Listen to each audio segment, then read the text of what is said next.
Muy bien, chicos, ya vemos nuestras diapositivas. Como les había indicado, vamos a trabajar el tema de la hidrografía, que consiste en el estudio de la hidrosfera.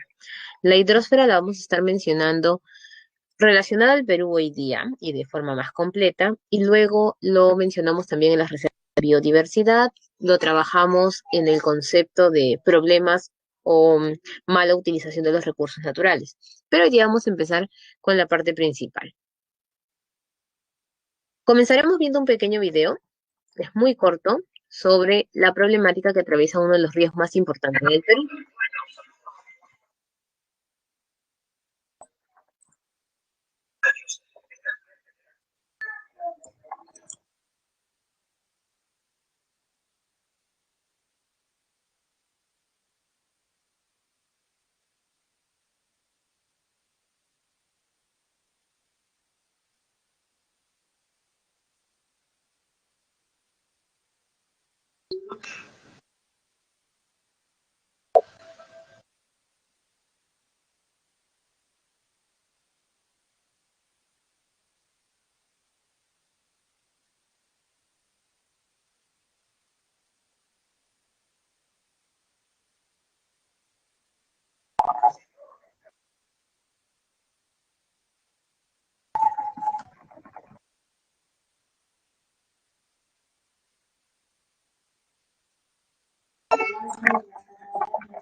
Muy bien, chicos, hemos visualizado un video muy corto sobre la problemática que atraviesa Puno. Hay más de 5 o 6 videos colgados en las plataformas que indican el problema no solamente del río Coata, sino también del lago Titicaca. Este río abastece de agua potable a la ciudad de Juliaca y casi a todo el departamento de Puno. Por lo tanto, es algo muy complicado, ¿no? E inclusive han salido reportajes en la televisión sobre esta situación que tratan de mejorarla, porque inclusive años atrás la situación era más grave todavía, y se visualizaba que llegaban camiones hacia ese río a depositar desechos, ¿no? Y cuando se acercaban a los camiones, pues los camiones tenían el inscrito o tenían allí en el mismo camión, ¿no? Escrito que pertenecían a la misma municipalidad. De allí vino todo el proceso de los nuevos alcaldes y el nuevo gobernador de tratar de mejorar la situación. Ahora, vamos con la pregunta número 1 sobre lo que hemos podido ver. ¿Qué opinas de la realidad mostrada? ¿Qué opinas de la contaminación que está atravesando el río Coata y el lago Titicaca?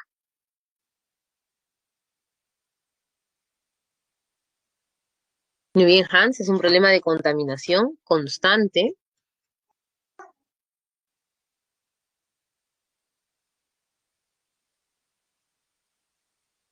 Excelente, Hans. También hablan de todo este problema de evaporación ambiental. Al final va a terminar afectando no solamente los márgenes del río, el lago o el acceso de agua, sino inclusive hasta la misma atmósfera.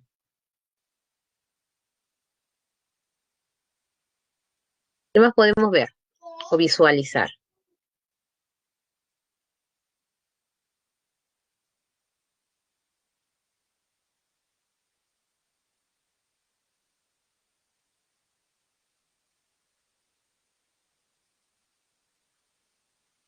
Que la grave contaminación de aquellos lugares se ve, ya es demasiado, ¿no? O sea, la contaminación se ve muy grave.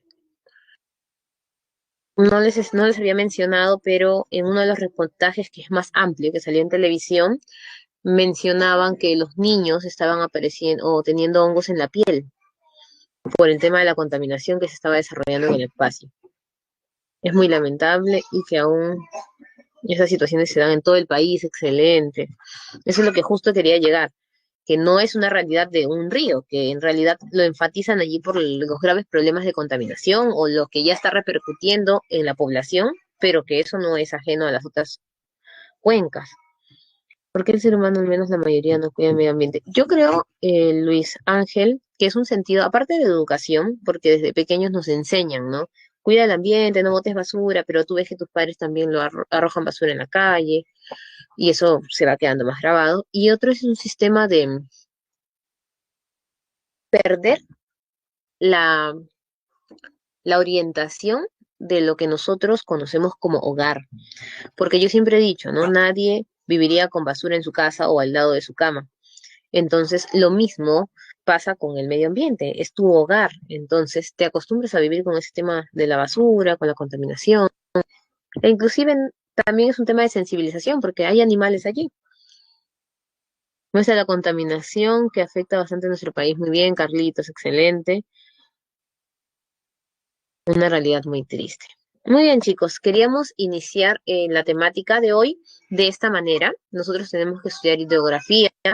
Es un problema que afecta aquí nada más al río Rímac y a los demás ríos, así que vamos a analizar la importancia del agua, la importancia del cuidado de las reservas de agua, ¿no? Comenzamos entonces con nuestra clase.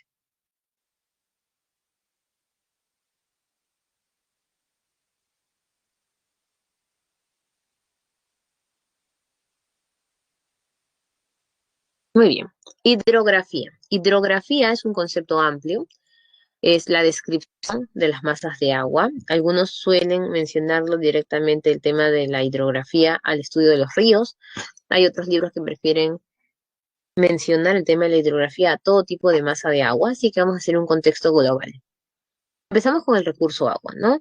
Una de las realidades que nosotros debemos tener en cuenta y que es muy notoria es la problemática del acceso al agua que tenemos. Como hemos visto nosotros, cada vez es más grave la situación de la contaminación del agua y el acceso a la misma, porque es uno de los recursos que más está escaseando en nuestro planeta. Nos falta este recurso. Entonces, ¿qué hacer con la falta de este recurso? Dicen que más adelante podría hasta ocasionar guerras por querer tener la disponibilidad a lo que es el agua potable, debido a que el agua salada no toda se puede utilizar para el consumo directo, ¿no? Debido a que es muy caro también esta transformación. Entonces, todo eso es lo que debemos ir analizando en el concepto del recurso agua.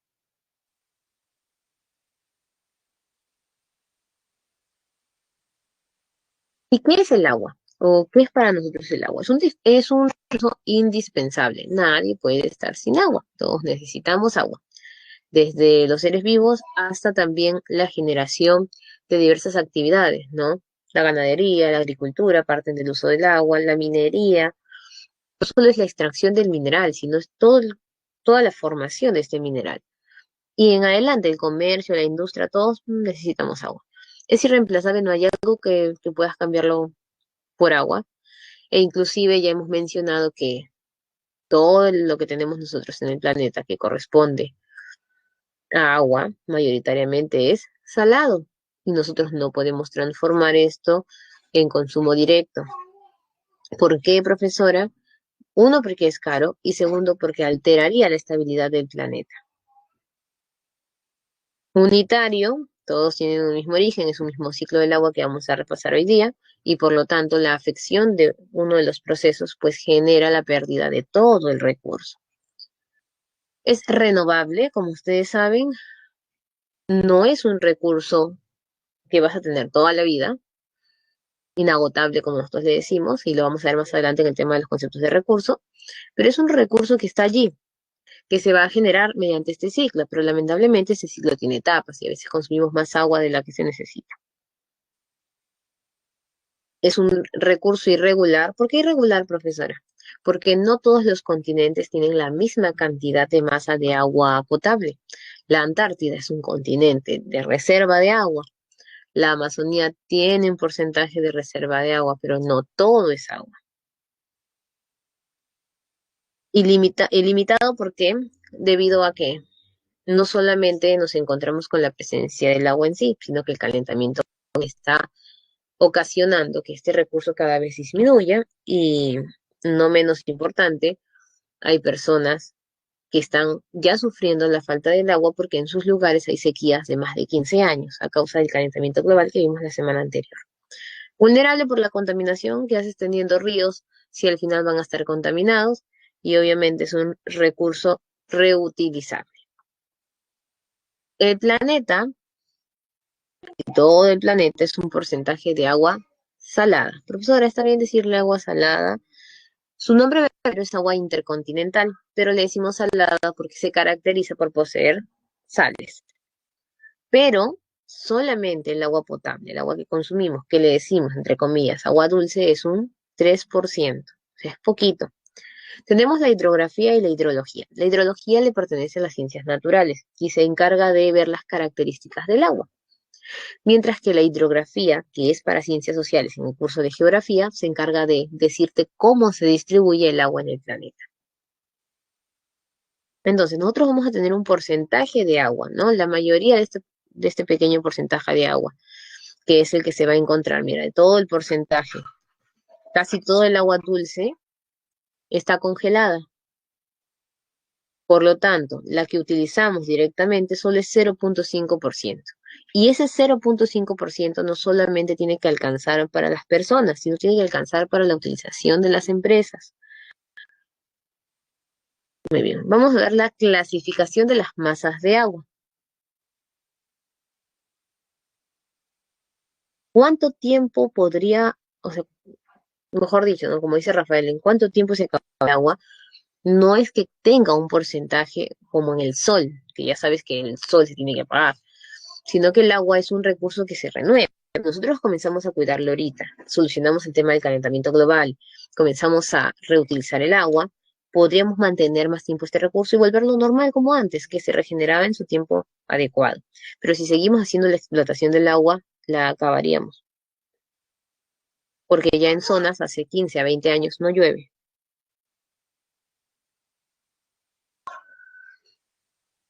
Muy bien, aquí vemos un resumen de lo que hemos estado trabajando en concepto.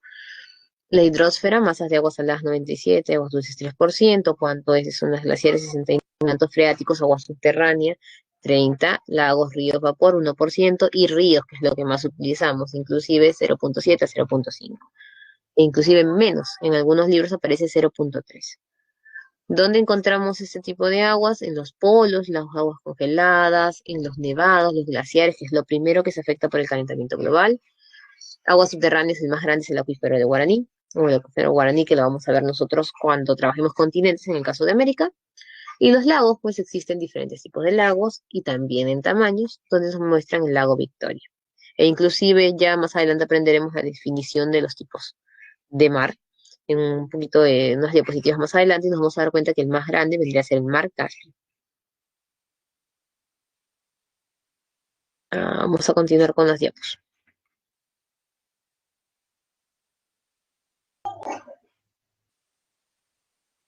Nosotros el agua que consumimos es el agua, es decir, de todo el planeta el 3%. Y la que tenemos más acceso, o sea, el acceso más rápido, 0,5 a 0,7 de ese 3%.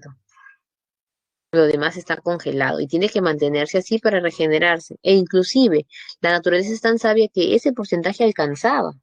Es la mala utilización del hombre del agua.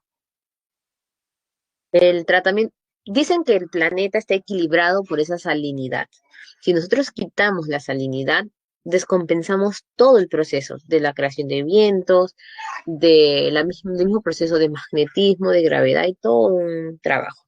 Después se dice que utilizar agua salada es muy caro y que la forma común es el agua ionizada, ¿no? Pero a la larga estaríamos, aparte de desequilibrando, no alcanzaría para los países poder hacer esa transformación, porque todo el proceso, aparte que es caro, solamente obtienes bolitas de agua, botellita de agua, y para toda la población, ya te imaginas cuánto se necesita.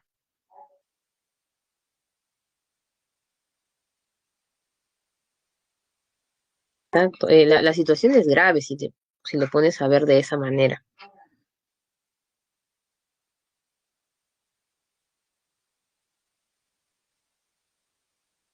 Muy bien, entonces nosotros clasificamos el agua en salada y dulce. Le vamos a decir intercontinental a la salada y continental a la dulce. Se llama intercontinental porque está entre los continentes, es el mar, no lo que antes se conocía como la Pantalacia.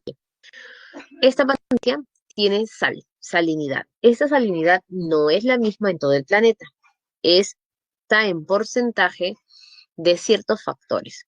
La latitud, por ejemplo, mientras estás más cerca al Ecuador, hay más contenido de sal.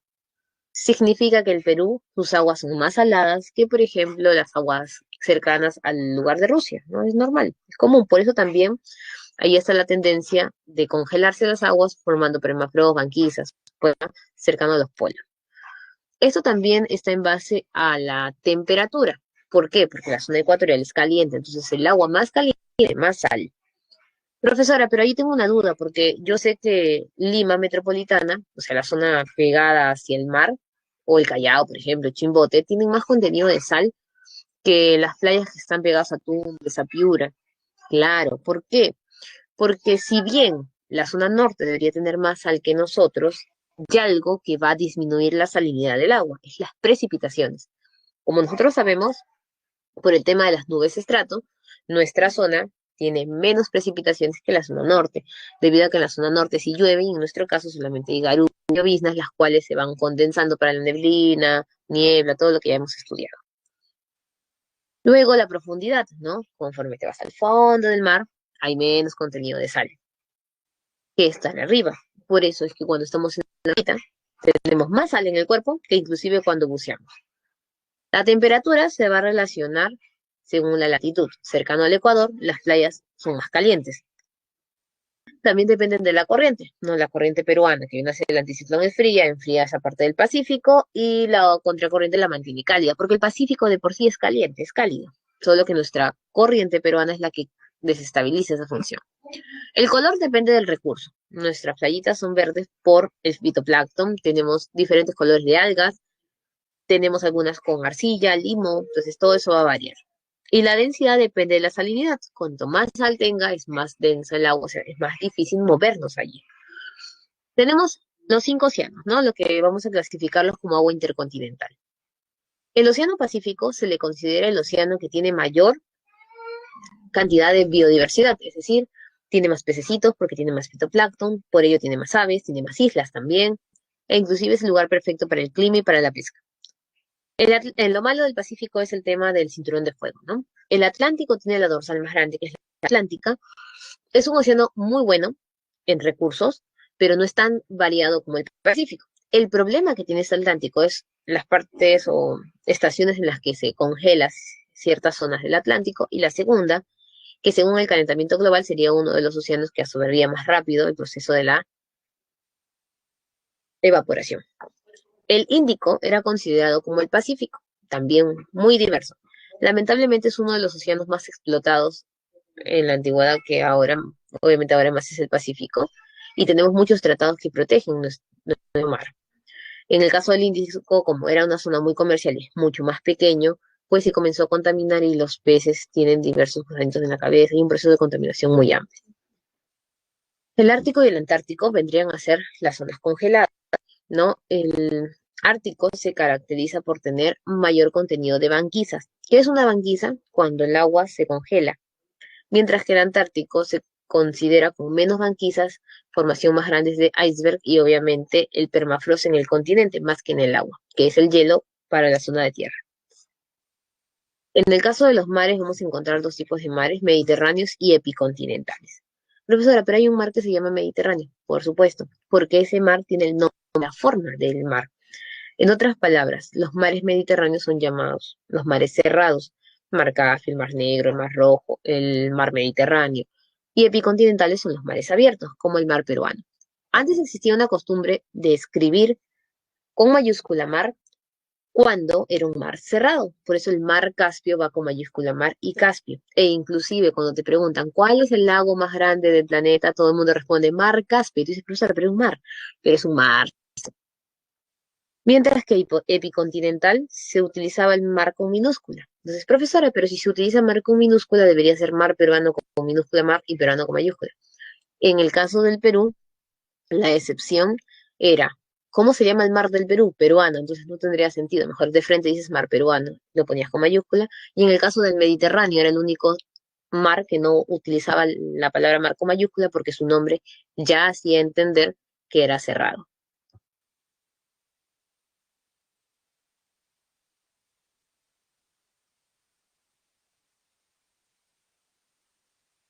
Luego tenemos nosotros el tema de los movimientos.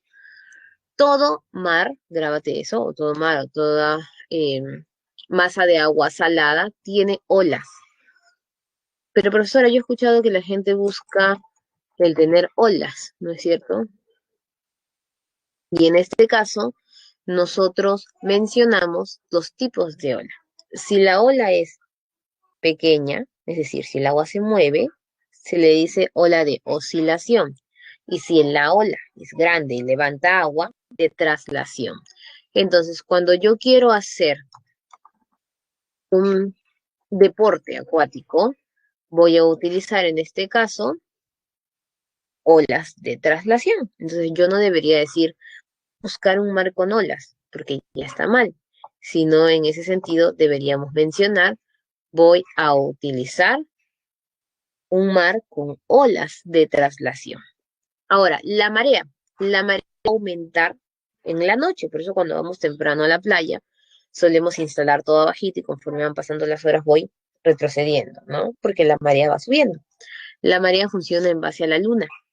Cuando la luna está completa, luna nueva o luna llena, sabemos nosotros que el mar va a estar más peligroso. No solamente es el aumento de marea, sino que con tormentas, sí, obviamente la mayor presencia de remolinos por los anticiclones. Pero cuando estamos en cuarto menguante o en cuarto creciente, se dice que la zona está más tranquila. Angie me pregunta, ¿el insular te refieres al espacio que se conoce como la zona del mar insular o lo que antes se le llamaba la zona del océano insular? Muy bien, mientras tanto va respondiéndonos allí Angiecita. Corrientes dependen del tipo de corriente, de la forma, de la temperatura. Y como ustedes han escuchado cuando hablan en el río, estiaje y crecida, igualito. Aquí le vamos a decir pleamar y bajamar. Pleamar el punto más alto y bajamar el punto más bajo del océano. Por eso cuando trabajemos organización territorial, nosotros decimos el hito número 1 con marea baja o bajamar.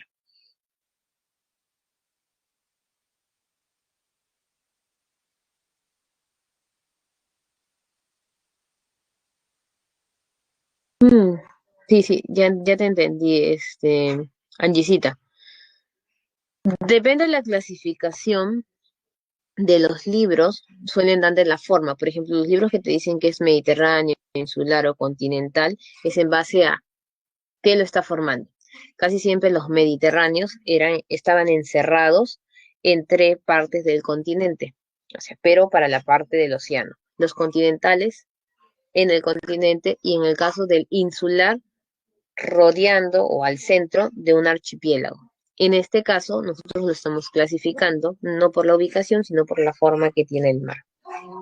Y lo que antes llamaban un océano insular era la parte pequeña pegada de Europa, que por error lo atribuían así. ¿Listo?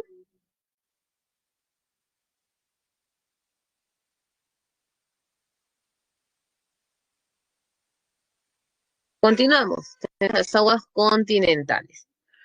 Las aguas continentales vendrían a ser en este caso las que están sobre el continente, lénticas o láticas. Las aguas lénticas nosotros las vamos a encontrar sin movimiento lagunas. Profesora, usted me está diciendo que el mar Caspio es considerado un lago, perdón, a pesar de ser un mar por ser cerrado. Entonces, ¿cómo hago con las lénticas? Ah, ya, esta clasificación es exclusiva al agua que está sobre el continente. Cuando yo clasifico la lista de lagos, voy a contar también los que están en la zona salada, pero en este caso me refiero a las aguas lénticas, movimiento, movimiento, río, arroyo. Dentro de la hidrología hay una serie de disciplinas. La limnología se encarga del estudio de las aguas lénticas y las lóticas por la potamología. Aquí vemos nosotros cómo va la distribución de las masas de agua para llegar a la zona continental, que es lo que mencionábamos nosotros, ¿cuál es el porcentaje de los ríos? Es mucho menor, del 3%. Vamos ahora a recordar un poco el ciclo del agua. Es algo que lo vemos desde el colegio. No se menciona mucho aquí en los lugares preuniversitarios, pero vamos a recordar para poder pasar directamente a ríos. Ahí veo que me escriben bastante. A ver, a ver, a ver.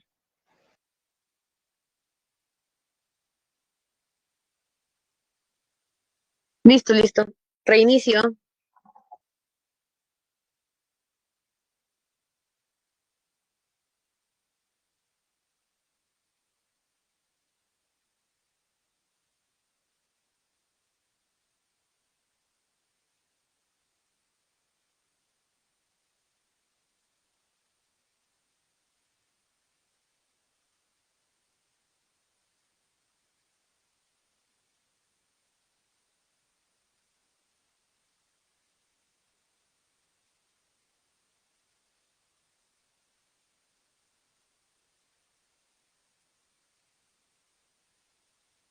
Volví, chicos. Ahora sí se escucha bien.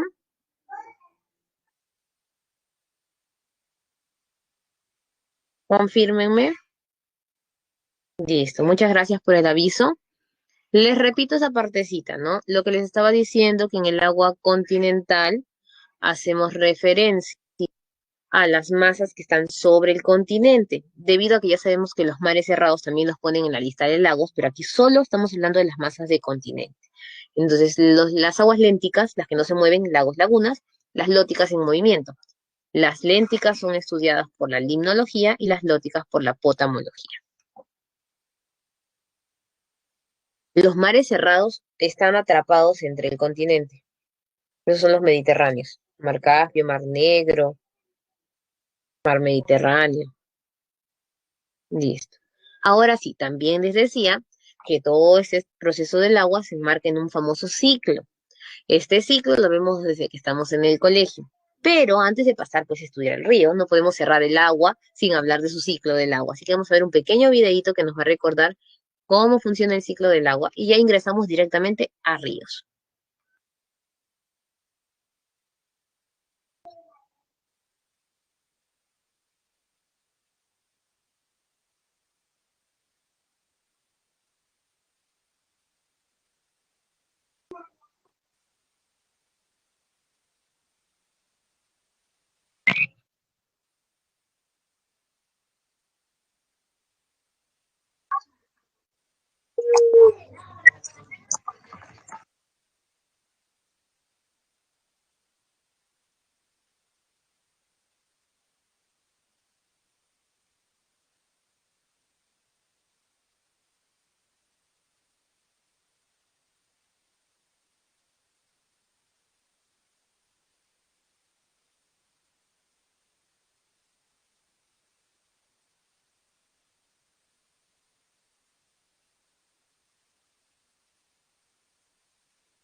Listo. En un video rapidito, me gustó ese video porque es didáctico y es rápido para recordar el ciclo del agua, porque obviamente nuestro tema pues no se basa en este ciclo.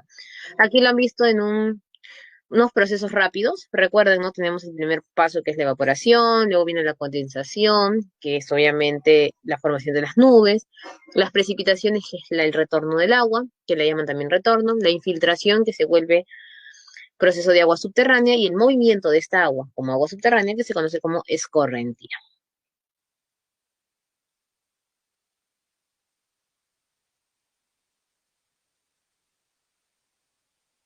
Me pasé, pero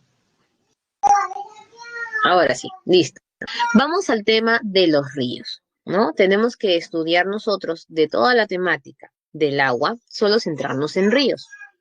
Por lo tanto, la vertiente hidrográfica es un conjunto de unidades hidrográficas y las unidades hidrográficas están compuestas por ríos. ¿Qué es eso, profesora? Fácil. En el caso del Perú, nosotros vamos a tener tres regiones: costa, sierra y selva, ¿verdad? De las principales, porque obviamente no estamos contando mar peruano.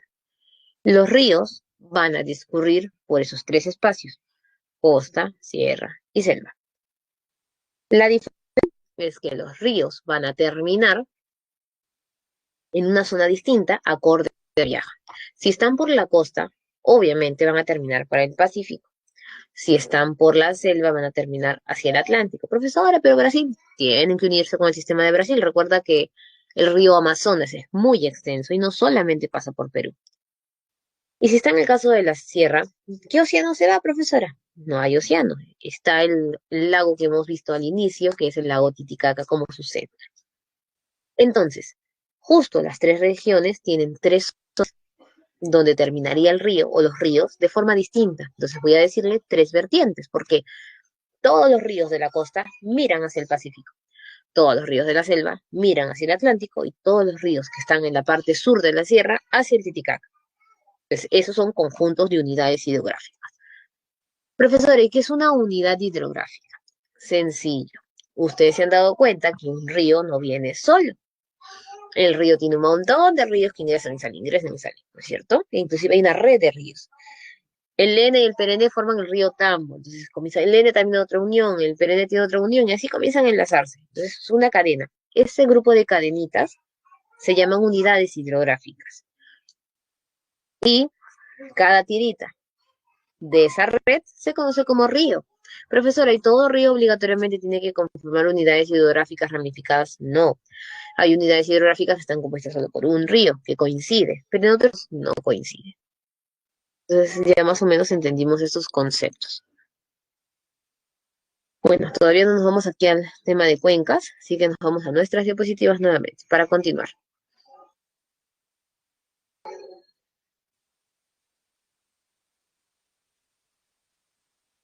Listo. Ya vimos el tema de cómo es el agua, cómo es su ciclo, y en el caso del Perú, ¿por quién se encarga del agua?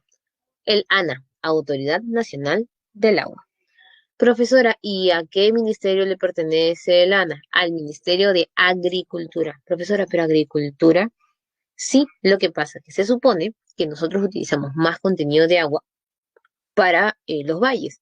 Por lo tanto, el Ministerio de Agricultura es el encargado de este cuidado del agua. Pero yo escuchaba antes que el INRENA se encargaba también de la distribución de recursos y por lo tanto el agua, por supuesto. Ahora van unidos con el trabajo del INRENA, pero antes el solo darle la carga al INRENA de todas las funciones era muy complicado porque ve todos los recursos. Así que se han disgregado y han creado una autoridad exclusiva para el agua que está por el Ministerio de Agricultura, pero no deja de coordinar con el INRENA, no deja de coordinar con el... ¿Para qué, profesora? Y las casas que construyen cerca del río, está. El Ministerio de Energía y Minas, ¿por qué, profesora? Cuando hacemos minería, uso de los diferentes recursos o hidrocarburos, terminamos donde de los desechos, en el agua, y ese es un foco de contaminación. Ministerio de Producción, ¿qué pescas? Pececitos. ¿Dónde los pescas? En el agua. Y el MINSA, el Ministerio de Salud, ¿por qué? Al final vas a consumir el agua y los animales que están allí, y las plantas que están cerca, entonces todo es un proceso, ¿no? Después van a estar todos las autoridades de cada localidad, de cada región, nosotros mismos, tratando de cuidar este recurso. La Autoridad Nacional del Agua, que es la global, se va a subdividir en 14 autoridades, administrativas a nivel nacional y cada una va a estar en una zona local. ¿Por qué? Para poder ayudar en el proceso de los cuidados de los distintos ríos que existen, de los lagos, lagunas e inclusive de trabajar conjuntamente con el Ministerio de Producción en el tema del mar peruano. Ahora sí, vamos para ríos. Partes de un río, ¿no? Ahí nos mencionaban con nombre, pero hay que verla ahí. Entonces, el ingreso del agua, recuerden que baja por las montañitas, formando los aluviones, todo ello. Este movimiento se conoce como naciente, o esta forma se conoce como naciente, origen, naciente, como le quieras decir. Esta naciente va a tener dos tipos. ¿Cómo que dos tipos, profesora? Tenemos nosotros la naciente en base a ubicación de vertiente y la naciente en base a quién le da el agua. Si le da un glaciar, si le da la nieve, o sea, hielo, nieve, si es por lluvia, o si nace en un lago. Listo. Pero también puedo ubicarlo por vertiente. Entonces me voy a acordar de mi clasificación de la cordillera. Entonces tú dices, la costa está pegado hacia el Pacífico. Entonces, esa cordillera, cadena de la cordillera de los Andes, que estaba pegado hacia la costa, se llamaba cadena occidental. Entonces recuerdo y digo, los ríos de la cadena occidental viajan hacia el Pacífico. Por eso era importante aprenderse las cadenas. Luego miro para allá, cadena oriental. Nudos, Pasco y Vilcanota. Esos van hacia el Atlántico. Selva Atlántico, oriental y nudos. Profesora, y el Titicaca, yo les dije cuando hicimos cadenas que no debías olvidarte nunca el sur. ¿Cómo se llamaban las cadenas del sur? El final de la cordillera occidental se llamaba conos volcánicos o cordillera volcánica. Y el final de la cadena oriental se llamaba Carabaya, ¿te acuerdas?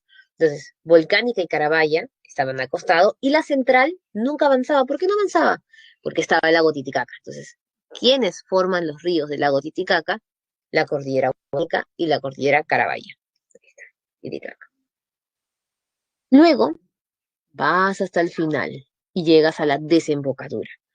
Profesora, ¿desembocadura es lo mismo que cuenca? No.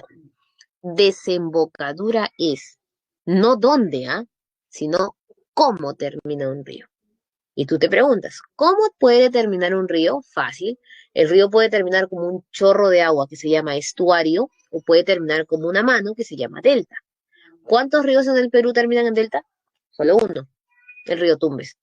Entonces, la desembocadura es la forma en la que termina el río. ¿Estamos bien?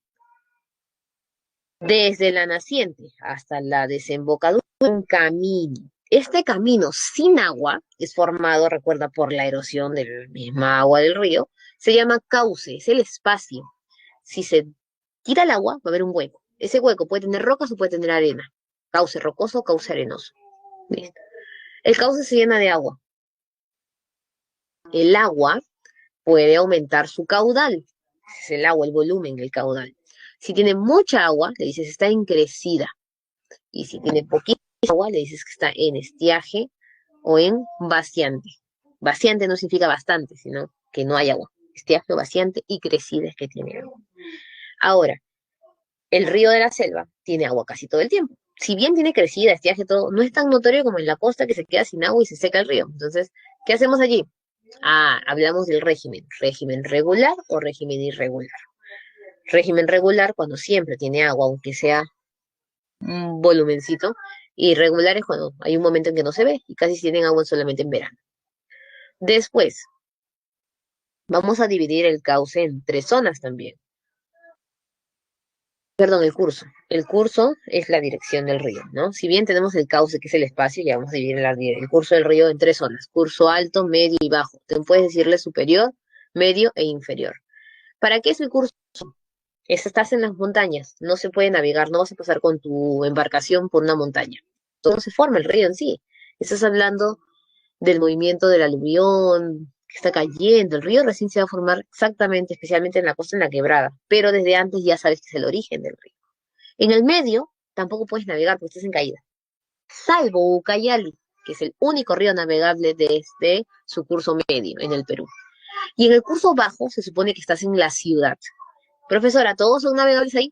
No, solo los ríos navegables en su curso bajo o inferior son los de la selva, porque ahí están los meandros, las curvas, que lo hace más suave, además que siempre tiene volumen de agua.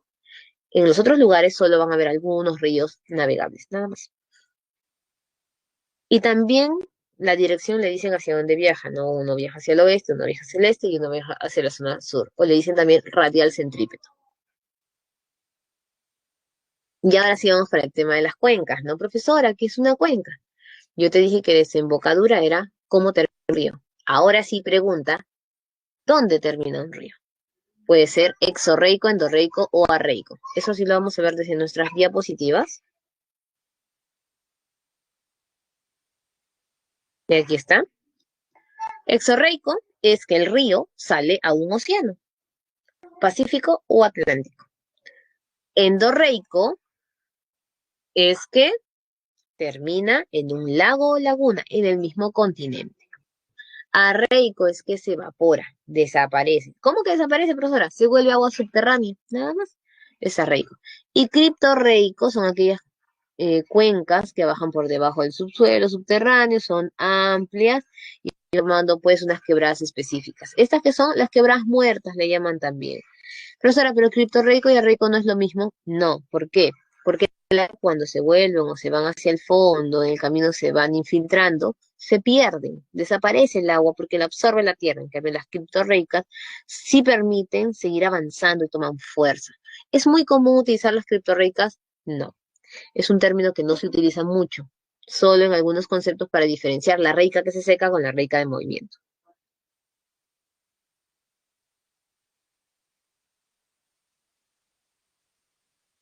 Por ahí creo que van a escribir algo para cerrar esta parte del concepto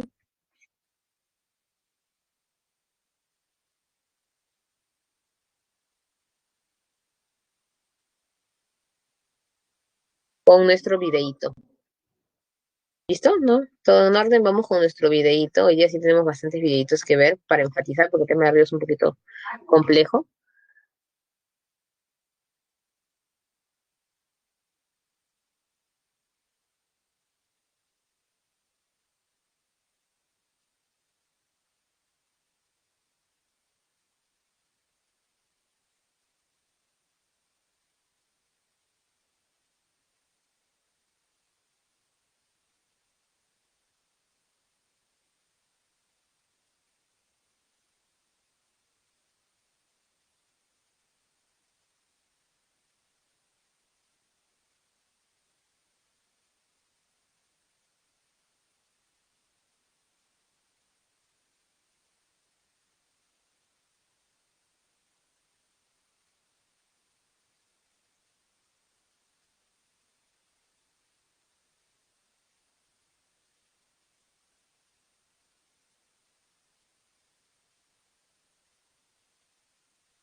Bien, chicos. Ahora ya vamos a las vertientes tranquilos. Después viene solamente nominar ríos. Vamos a la parte final del tema de las cuencas. Profesora, yo he escuchado ahorita en el video que dicen que cuenca vendría a ser todo el sistema. Ya. Cuenca es donde termina, pero ahora se utiliza modernamente el concepto de cuenca a todo un sistema, es decir, a todo lo que pasa en el río, no solamente el final, sino todo su proceso de las partes del río en sí, la integración que se van a dar entre los ríos y diferentes procesos. Para eso es recordar, pues, esta imagen, ¿no?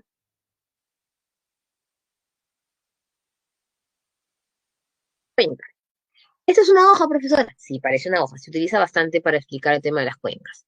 La rayita verde clara que está allí va a ser un río, para entender la diferencia entre río, unidad, vertiente. Vamos a decirle que es un río principal. ¿Por qué es un río principal? Porque si te das cuenta está en el medio de, es el más grande.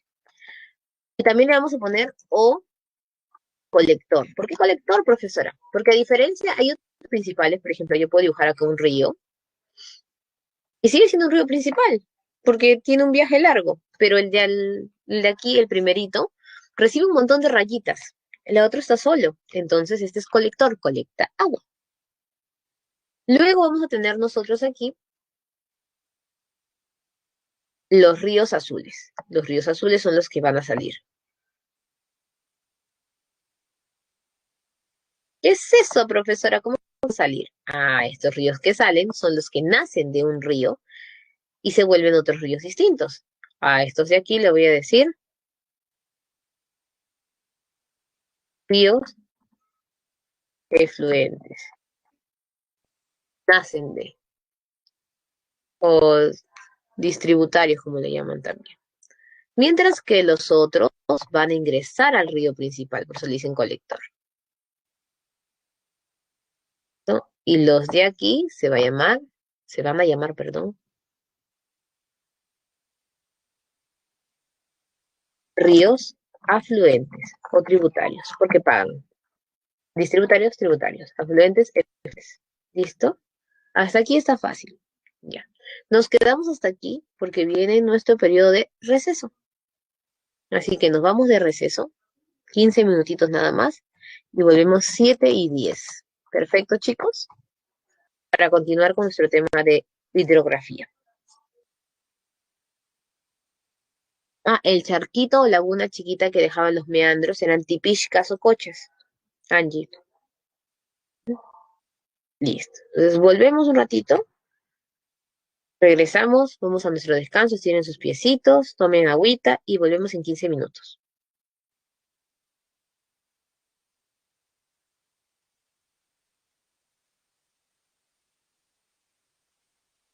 ¿No? Nos vemos a ver qué cosa es. Excelente, ya, y nos está muy bien, sí, es parte de ese proceso, Kelvin. Sí, exacto, y justo cuando ya trabajo el recurso agua, íbamos a ir a precisar algunos detalles de cómo se convierte. Muy bien, Kelvin, excelente por seguir investigando. Aprovechen bastante que estamos en redes para poder buscar y afianzar conceptos, videos. Recuerda que ahora todo está a nuestro alcance. Lo único es acceder a la información, verificar cuál es la información correcta o adecuada y en base a eso continuar. Muy bien, chicos, nos vamos de receso ya. Besitos. 15 minutos.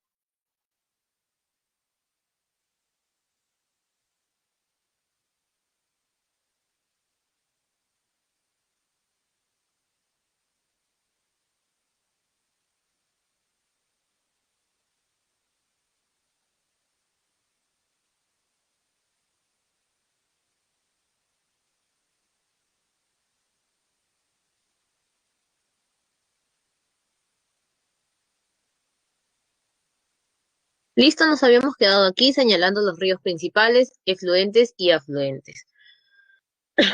Perdón. Luego vamos a señalar las cuencas. Recuerden que cuenca es todo el sistema, pero principalmente se le llama cuenca al lugar donde termina. Vamos a clasificar la cuenca por importancia primero. El río principal, un espacio que se va a conocer como cuenca, propiamente dicho, obviamente es la cuenca principal. El río Naranja también va a tener un espacio. En este caso, no deja de ser una cuenca, porque es el final del río y está desembocando en un lugar. Pero como es pequeña y esta cuenca viene de un solo río que no ha recibido agua de ningún lugar, le decimos cuenca interna. Ahora, los ríos azules también están terminando en un lugar, aunque no me note mucho,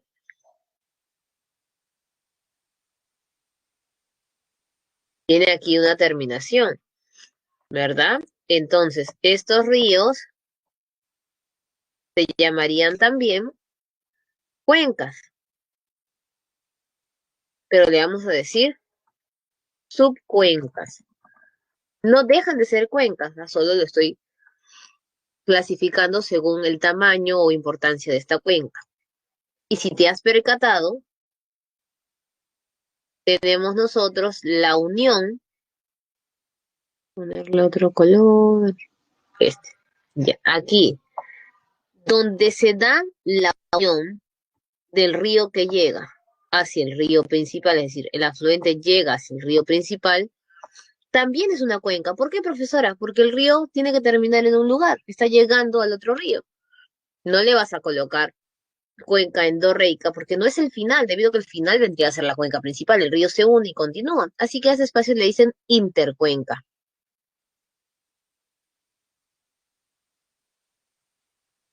Este espacio, saco una cosita para que puedan ver qué es lo que estoy señalando, intercuenca. ¿Por qué es una intercuenca? Porque ese río afluente termina en un río principal y continúa para llegar a una cuenca principal.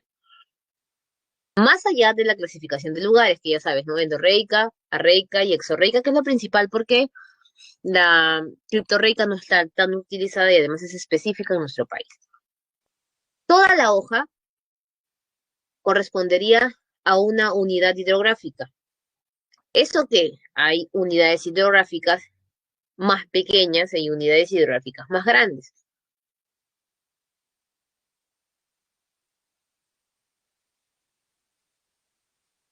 ¿Listo? Y si te das cuenta, yo he dibujado tres hojas. Se supone que en las hojas pequeñas hay también ríos, todo ese sistema de unidades hidrográficas. Y voy a colocar hojas al otro lado. Y las voy a colocar de otro color. ¿Por qué de otro color, profesora? Porque estas hojas no están mirando para el mismo lado que las verdes. Entonces voy a decir que el conjunto de hojas verdes vendría a ser una vertiente. Y aquí el conjunto de hojas moradas sería otra vertiente. El río Rojo, río 1,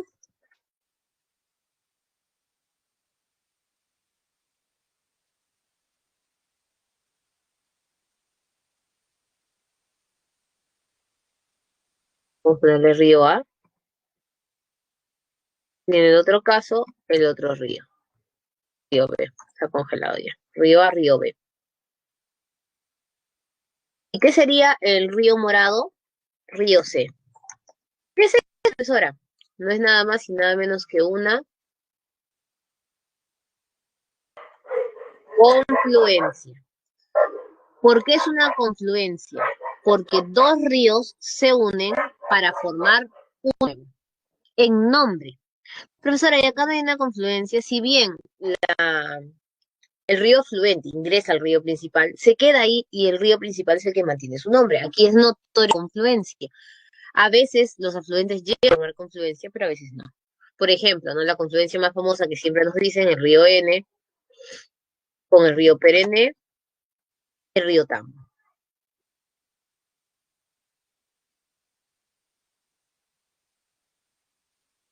¿Qué es la divisoria de aguas?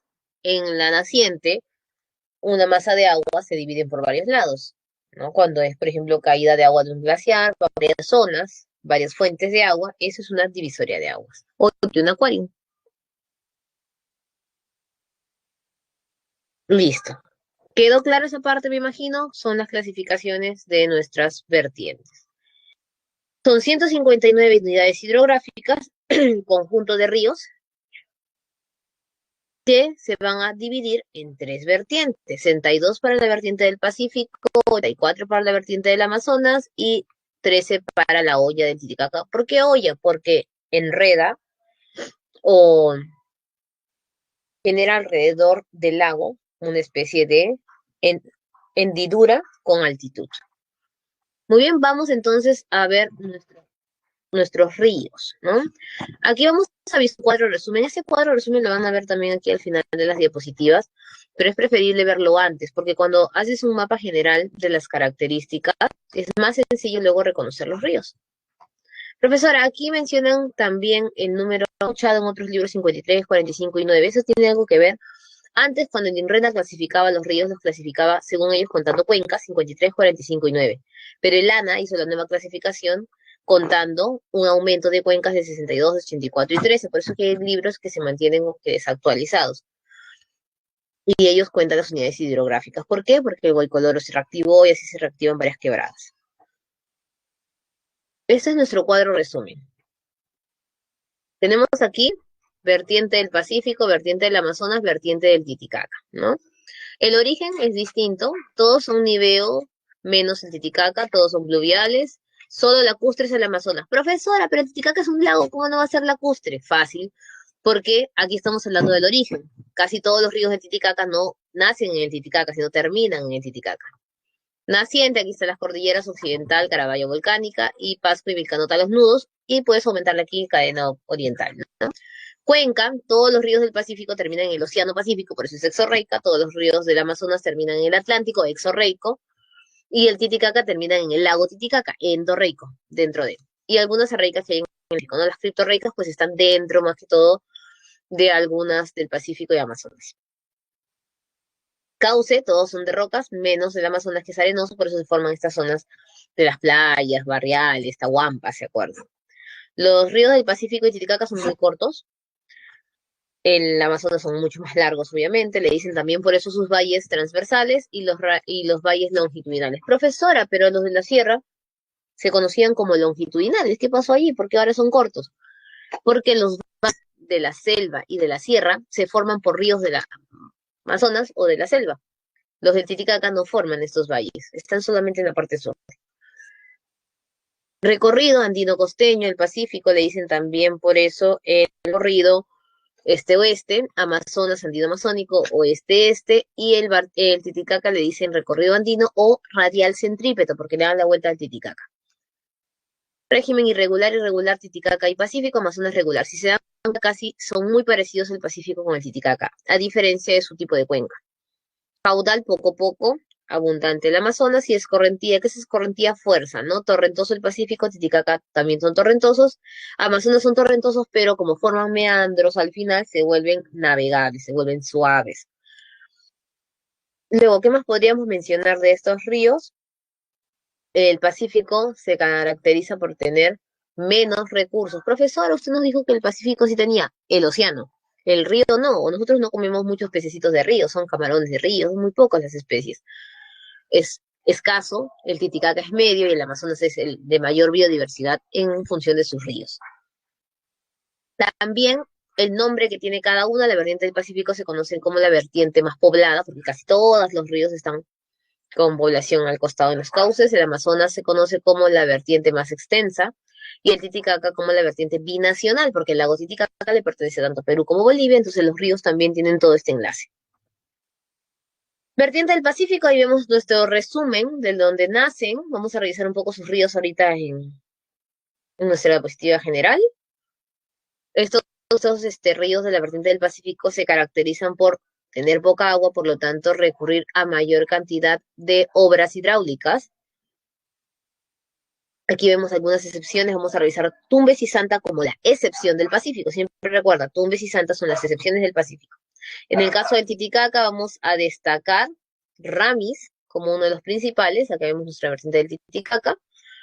Ramis es uno de los más importantes y Coata, ¿no? Aquí está el Ramis y Coata que hemos visto nosotros en la parte de la contaminación, Desaguadero. Son tres ríos que no te debes olvidar. Ahorita vamos a ver todos esos tranquilos. Y la vertiente del Amazonas, pues vamos a destacar obviamente el río Amazonas y partir de allí para hablar de los demás ríos. Bien, vamos a enlazar ahora nuestros conceptos. ¿Listo? Vertiente del Pacífico. Tenemos primero el río Zarumilla. El río Zarumilla se conoce como el río más boreal de la zona, se conoce también como el río intermitente, carga agua hasta mayo con mayor fuerza, después pierde esta fuerza que contiene. Su desembocadura es en la Boca de Capones, allí va a terminar en esa forma distinta, y es un río que nace en la zona de Ecuador y que va a llegar pues hasta la zona del Perú. Tenemos allí la obra hidráulica La Bocatoma de La Palma. Ahorita vamos a hablar un resumen de todas las obras hidráulicas que encontramos en el Pacífico. Así que tranquilos, Bocatoma de La Palma. Luego tenemos nosotros Tumbes, ¿no? Este conocido también como Puyango, por eso está el proyecto binacional Puyango Tumbes, nace también en la zona de Ecuador. Que vamos a destacar, es el único delta del Perú, se ramifica, es el único navegable de toda la costa, aunque está perdiendo navegabilidad, está perdiendo fuerza, es el único que tiene cocodrilos americanos, son chiquititos, ¿ah? A lo sumo llegan a crecer un poco, no son cocodrilos grandes como la mayoría piensa, ¿no? Tenemos aquí la especie de los manglares, que va a proteger pues la zona de la erosión. Luego tenemos nosotros Chira, es el que tiene o es uno de los que tiene mayor crecida conjuntamente con Santa. Profesora, pero ¿cuál es la diferencia entre Santa? Me han dicho que es el que tiene más fuerza siempre. Caudal significa constancia de agua, ¿no? Santa siempre tiene esa constancia de agua, mientras que Chira es el segundo en esta constancia de agua, pero pasa de tener poco a abruptamente crecer más. Por eso le dicen el de mayor crecida, no es el que tenga más agua de toda la vertiente. Debido a que tiene crecidas abruptas, vamos a tener allí una represa, que es la represa de Poechos, y un reservorio, que es el reservorio de San Lorenzo.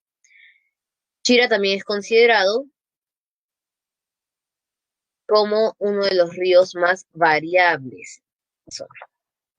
Luego tenemos nosotros el río de Chancay, es el río de azúcar y arroz.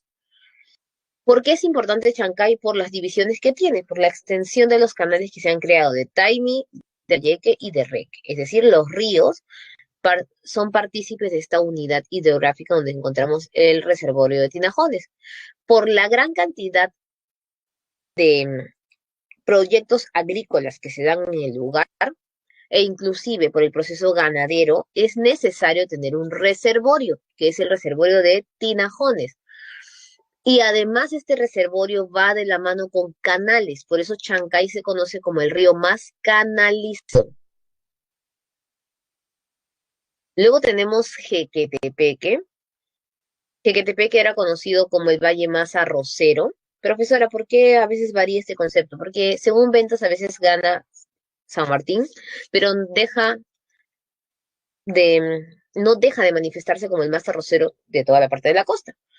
Y como es el más arrocero, pues necesitamos nosotros tener uno de los reservorios con mayor fuerza de agua, y aquí tenemos Gallito Ciego. El reservorio de Gallito Ciego inclusive se convierte en una central hidroeléctrica. Luego tenemos Santa.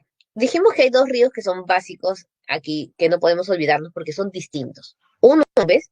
Y el segundo es Santa. ¿Por qué Santa es diferente? Porque Santa es un río de la selva, pero en la costa. Todos los ríos de la selva son largos y los de la costa son chiquitos. Santa es largo. Todos los ríos de la costa son irregulares. Santa es regular. Todos los ríos de la costa se caracterizan por ser transversales, ¿no es cierto? Santa es longitudinal. Desde allí vemos la diferencia. ¿Cuál es la única diferencia que tiene Santa con los ríos de la selva? Que Santa, perdón, no es navegable, como sí lo es Tumbes, a pesar de no tener las características de Santa. ¿Y por qué se vuelve navegable Tumbes? Por su terminación en delta, que hace pausar un poco la torrente, o el torrente.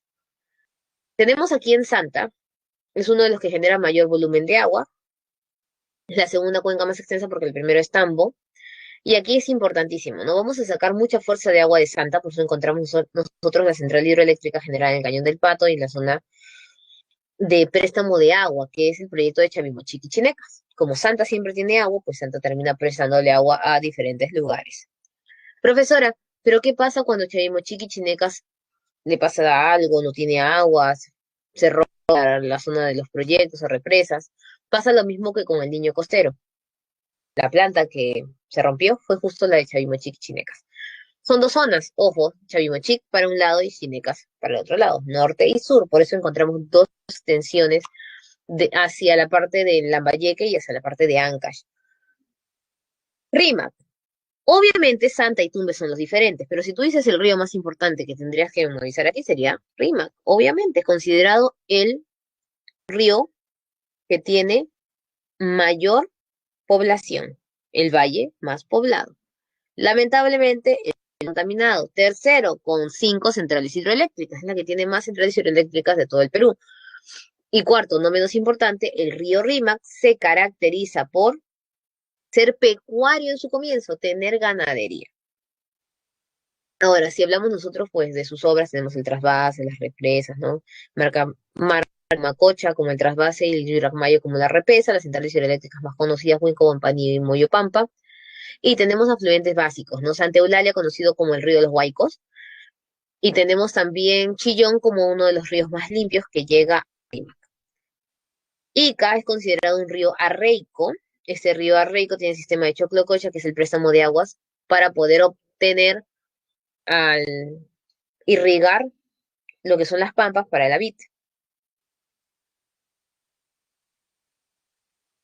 Ocoña, Majes, profesora, ¿qué tengo que aprenderme ahí? Lo básico de Ocoña y Majes, bueno, desde Ocoña, Majes, Chilitambo, esos cuatro, Arequipa, ¿no? Pero Ocoña y Majes es por los cañones. Arriba, Cotahuasi y luego en Majes, Colta. Eso es lo básico de ahí. Chile por la central hidroeléctrica Charcani B, considerada una de las centrales hidroeléctricas más importantes de la costa, luego de las que tiene el RIMAC. Y Tambo por ser el más largo, ¿no? Eso es lo que principalmente destaca allí por tener el origen desde la zona andina. Caplin es considerado uno de los ríos más ricos del lugar. Casi todos los ríos ricos se encuentran en la zona de Tacna. Es lo más común a la hora de hablar de hidrografía. Muy bien, antes de pasar aquí al Amazonas, vamos a hablar de las obras hidráulicas.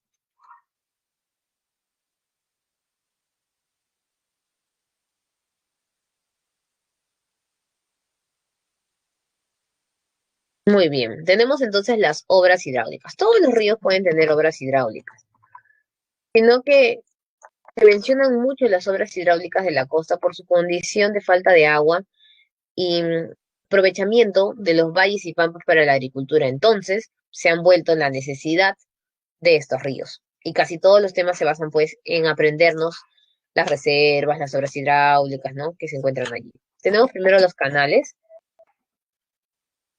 luego tenemos nosotros las centrales hidroeléctricas, tenemos luego las represas, reservorios, bocatomas, trasvases,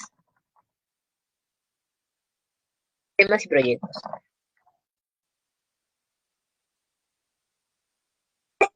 Perdón, sistemas y proyectos.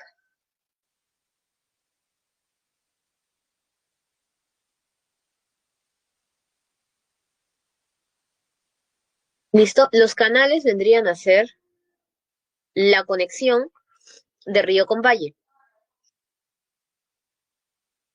Río, valle, pampa. Entonces yo necesito hacer una conexión para llevar el agua de una zona a otra. Canal. Central hidroeléctrica aprovecha la fuerza del río. Casi siempre, ¿dónde le van a colocar? En las quebradas, porque es ahí donde toma más fuerza. Y si no son en las quebradas, lo van a colocar también en donde se van a generar las obras hidráulicas. Reservorios, bocatomas, represas. ¿La represa qué es? Es un muro que va a proteger el río. ¿De qué lo va a proteger? Fácil, del desborde o inundación.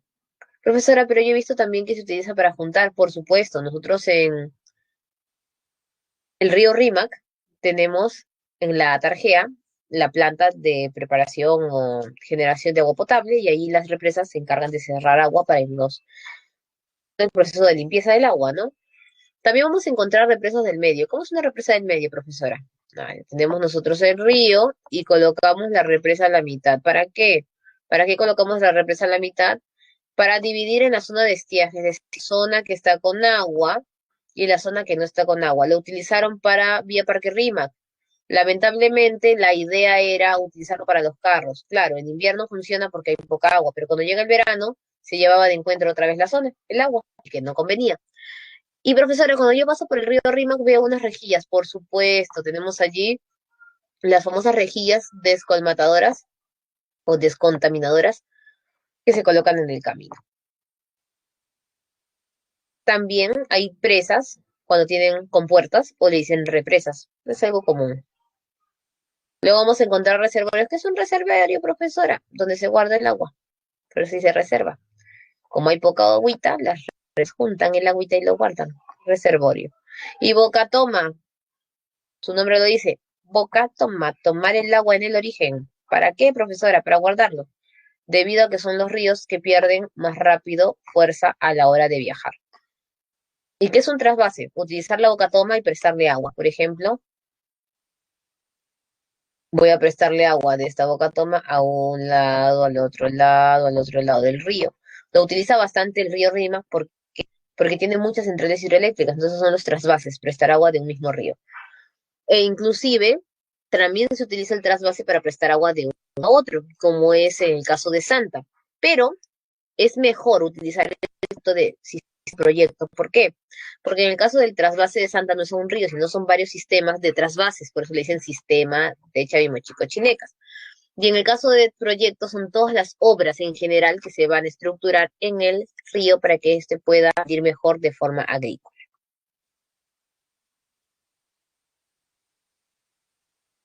¿Listo? Ahí me estoy adelantando. Para el Amazonas, empezamos con, no menos importante, el río Amazonas. Profesora, ¿cómo es eso del río Amazonas? Se supone que nosotros tenemos como base este río para decir que es el más grande. Pero si a ti te preguntan cuál es el río más grande del Perú, tú no respondes Amazonas, tú respondes Ucayali. ¿Por qué Ucayali? Porque es el río que de verdad viaja por nuestro territorio solamente. En cambio, Amazonas viaja por casi todo el sistema de América del Sur. Entonces, nosotros no podríamos mencionar que es exclusivamente nuestro río. Tiene naciente nuestro río, en nuestra zona, perdón. Pero luego se va a extender hacia otros lugares. En base a eso, entonces le decimos vertiente del Amazonas. ¿Por qué? Porque si bien terminan en el Atlántico y algunos libros le ponen vertiente del Atlántico, que no está mal, todos nacen y se van o ingresan, salen afluentes del río Amazonas, que es el principal. Tenemos la división de tres espacios, ¿no? Intercuenca del Amazonas, Putumayo, Yavarí y Ucayali, río Ucayali, Mantaro, Purímac y Urubamba, río Marañón y Guayaga, río Madre de Dios, Yurúa y Río Puros Puros. Profesora, pero hay otros más, tengo el Ede, tengo el Perené. Recuerda que ahí viene pues todo lo que es la unidad hidrográfica, ¿no? Acá estamos hablando de unidades hidrográficas, la unión de los ríos principales. Y estos ríos principales pues tienen su subdivisión de ríos pequeños. Muy bien. El río Amazonas, si empezamos a hablar de él, tiene diferentes nombres, y no solamente diferentes nombres, sino diferentes títulos. Es el río más largo, destronando al Nilo, porque se desplaza en la quebrada de Apachita, en la zona más elevada, e inclusive antes se consideraba que el Perú tenía tres vertientes, no, perdón, no tres, sino cuatro vertientes, contando Madre de Dios. ¿Por qué? Le decían la olla de Madre de Dios, pensaban que era un entramado de ríos alrededor de Madre de Dios y Brasil, pero luego se dieron cuenta que era el mismo, porque Madeira, que es el que va a ser el afluente del río Madre de Dios, que viene por la zona de Brasil, también tenía unión con el río Amazonas. Y si bien son distintos y Madre de Dios tiene mayor fertilidad y biodiversidad que los otros ríos, no dejan de estar en el mismo sistema. Entonces, al sumarle Madre de Dios, pues el Amazonas se hizo más largo. ¿Qué otros títulos tiene? Pues el de mayor profundidad, el más caudaloso, el que tiene más islas fluviales, el de mayor navegabilidad, etcétera, etcétera. Pero se ganó uno de los títulos últimos, que es uno de los más importantes, tener un río subterráneo del mismo tamaño. ¿Cómo es eso, profesora? Se descubrió que debajo de los ríos habían como arroyos pequeños, que se habían formado por la infiltración del agua. Y descubrieron que el río Nilo pues tenía un arroyo muy grande. Y el Amazonas no tiene un arroyo, tiene un río debajo. Por eso le dicen el río que tiene el río subterráneo más largo.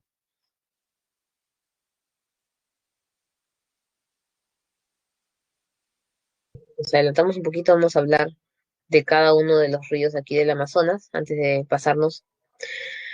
Tenemos nosotros Putumayo, considerado el más boreal del lugar, porque nosotros tendríamos esa Arumilla para la otra zona. Nace en el Nudo de Pastos en Colombia, y obviamente también es un natalweg o frontera, ¿no? Va a desembocar por la zona de Brasil. Yavarí se encuentra pues en las márgenes del río Amazonas. Como ustedes saben, se destacan mucho las márgenes de este río principal, lo que es la margen derecha y el margen izquierdo. Cuando hablamos nosotros de las márgenes derechas, vamos a encontrar solamente al Yavarí, con la margen derecha, y en la margen izquierda, Nanay, Napo y Putumayo, que son como los ríos primas o afluentes del Amazonas propiamente dicho. Ucayali es el de los principales de esta vertiente para nosotros. Para nosotros es el más navegable, desde el curso medio es el más largo y es uno de los más largos, de los puertos más importantes. Mantaro es como el Rímac, recuerda, tiene las mismas características. Poblado, contaminado, pecuario, solo que ellos son contaminados por minería, en cambio acá es por basura, que es distinto. Y también tiene el tema de las centrales hidroeléctricas, ¿no? En el caso del Mantaro vamos a tener nosotros 4 centrales hidroeléctricas donde destaca Santiago Antunes de Mayolo y Restitución. Y el Pongo del Mantaro con la presa de Upamayo, ¿no? Ahí decimos presa a diferencia de las represas que tenemos para el lado de el Rímac. Luego tenemos el Apurímac, muy famoso porque se consideraba que era el mismo punto de origen con el Amazonas, sino que están en la misma zona, Cordillera Chila, que es distinto, es uno de los primeros en llegar. Urubamba, considerado el valle más fértil, recuerda. Ahí está el Valle Sagrado de los Incas. Marañón, el río más interdepartamental, viaja por más departamentos y es el que tiene la mayor cantidad de pongos. Porque nosotros vimos los pongos por departamento, más no vimos los pongos por río. Guayaga, considerado como si el Mantaro es el valle interandino más largo, Guayaga es el valle amazónico más largo. En el caso de Guayaga, nosotros tenemos que es afluente del río Marañón, por la margen derecha. Hay toda una secuencia, ¿no? Recuerden, el Marañón tiene su afluente que es el Guayaga, y el Guayaga obviamente va a generar pues toda esta unión de ríos. Luego tenemos nosotros Madre de Dios, que ya le hablamos nosotros del río Madeira, y no olvidar las confluencias básicas de la zona, ¿no? Ucayali es la confluencia del Tambo y Urubamba, mientras que Tambo es formado por N y por Perene. Y además, el Apurímac con el río Madeira forma el río N. ¿Y cómo voy a recordar eso? Fácil, recuerda la sigla del Braille, ¿no? Apurímac más Mantaro, río N. Mira, A, Apurímac, M, Mantaro, E, N. N más Perene, río Tambo. Y Tambo más Urubamba, Ucayali. Esa es la secuencia que siempre nos tenemos que grabar. Y ahora sí vamos para Titicaca. Suche es como el de la frontera, el Atalhues con Bolivia.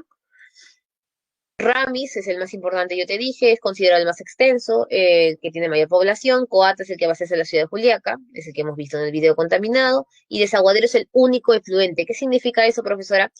Los ríos terminan en el Titicaca. Desaguadero es el único que nace en el Titicaca y termina en otro lago, Popo en Bolivia. Po, doble O, Popo. Profesora, veo estos nombres que son graciosos. Sí, una de las formas de reconocer la vertiente del Titicaca o sus ríos son por los nombres graciosos, ¿no? Rami nace inicialmente con el río Poto, va cambiando de nombres, nombre grande, entre otros, depende del concepto. Desaguadero, nombre desaguadero, lago Popó, inclusive tenemos luego el nombre Putina que se va a formar en el Huancané, entonces así se van generando pues los distintos nombres en Titicaca que todos significan profundidad u olla. Ese es el que vimos nosotros en nuestro resumen. Y nos vamos pues ya a Mar Perú. Aquí es sencillo, ya hemos hablado del mar peruano, son como el resumen de características. Tenemos dos regiones, zona norte y zona centro-sur. La zona norte es la que se caracteriza por tener mayor temperatura, pero menor salinidad, mientras que la zona sur es la más fría. La zona norte tiene entre 20 a 22 grados, la zona centro de 17 a 19 y la zona sur de 13 a 14, porque se va pegando al anticiclón. La zona norte es medio azul plomizo debido a la ausencia de fitoplancton, que le conocen como el fenómeno del aguaje, mientras que en la zona centro-sur pues está el fenómeno del afloramiento. Corrientes, ya sabemos nosotros las corrientes que van a transitar por nuestra zona, la corriente del Niño. Y aquí, eso no lo mencionamos en clima porque es más parte de hidrografía. Nuestra corriente peruana se divide en dos zonas, la corriente costera y la corriente oceánica. La corriente costera, la corriente oceánica y por acá tenemos la contracorriente peruana, para afuera. Entonces son distintas, tienen un ciclo distinto que van a tener una unión ligera. Va a cambiar el tema de la profundidad. La oceánica pues tiene más profundidad porque se va acercando al fondo oceánico en sí, mientras que la corriente oceánica pues tiene 200 metros, que vendría a ser la misma distancia del Zócalo. Los glaciares, cuando hablamos de fuentes de agua, dijimos que la mayor cantidad de fuentes de agua se encontraban en nuestros glaciares, ¿no? En las zonas congeladas. Nosotros ya hemos visto la Cordillera Blanca como característica de estos glaciares. Lo más importante aquí es recordar que nuestro país tiene 3.044 glaciares, de los cuales pues se han ido deteriorando casi más del 75% de su superficie congelada debido al calentamiento global, ¿no? Entonces, la importancia de cuidar nuestros glaciares para el proceso del ciclo del agua, que ya lo vimos. Y vamos para el manejo de cuencas, y con eso pues ya cerramos nuestro bloque para ir a Cívica rápidamente. En el caso del manejo de cuencas y gestión de riesgos hay una diferencia muy notoria. Manejo de cuencas se va a preocupar por el río. Gestión del riesgo se va a preocupar por las personas. Grábate eso. Cuencas, río, gestión de riesgos, persona. El manejo de cuencas entonces es todo un sistema integrado de las autoridades para proteger el río, el agua, los recursos que están allí, el cauce, estabilizarlo, evitar la destrucción del lugar a causa de los diferentes fenómenos que se van dando y obviamente lo más importante de la contaminación. ¿Cuál es el objetivo? Que los recursos no se pierdan, que se mantengan y que nos pueda alcanzar para satisfacer nuestras necesidades. Mientras que la gestión de riesgos es diferente. La gestión de riesgos tiene que ver con la protección de la persona que vive cerca a esta cuenca. ¿Por qué? Porque hay distintos desastres naturales que se van a dar. Recuerda la diferencia entre fenómeno y desastre.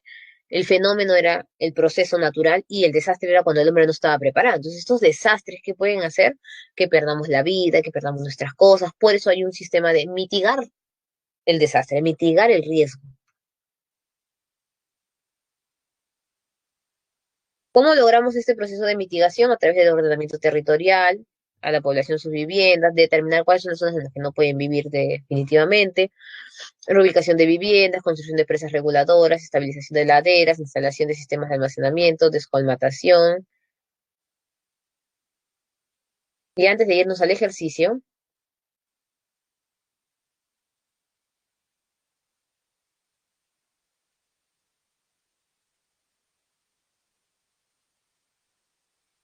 en los ministros manejo de riesgos, gestión de riesgos.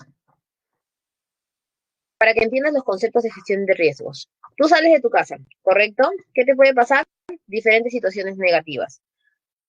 Accidentes, robos, inclusive puedes tener algún desmayo, alguna cosa. Aquí vamos a irnos referidos al robo, que es lo más común. Elementos. Tú sales de tu casa y hay un ladrón.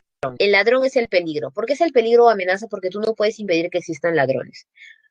¿Listo? El riesgo es tu mochila, lo que vas a perder. Podrías perder tu mochila con tu celular, con tu laptop, o podrías hasta perder la vida. La habilidad es estar expuesto. Si estás con el celular en la mano es más rápido que te roben. Si transitas a altas horas de la noche es más rápido que te roben. Gestión, en este caso, lo hace el policía. ¿Qué va a evitar el policía? Acá viene lo importante. Va a reducir el riesgo, no el peligro, porque el policía no puede evitar que existan ladrones. Puede encerrarlo en la cárcel y todo, pero no va a evitar que una persona decida robar. Lo que él trata de evitar es el riesgo, de que pierdas tus cosas o pierdas la vida. Lo mismo pasa en la gestión de riesgos de cualquier fenómeno natural o desastre. Vamos a ir específicamente para el tema de ríos. Yo tengo un peligro cuando vivo cerca al río. Es el Huayco generalmente, las inundaciones, ¿no? ¿Cuál es el riesgo? Que pierda mi casa, que pierda mi vida, que pierda mis animales de ganadería, etcétera? ¿Cuál es la vulnerabilidad? Colocar mi casa al margen del río. Allí mi casita es obviamente la primera en verse afectada.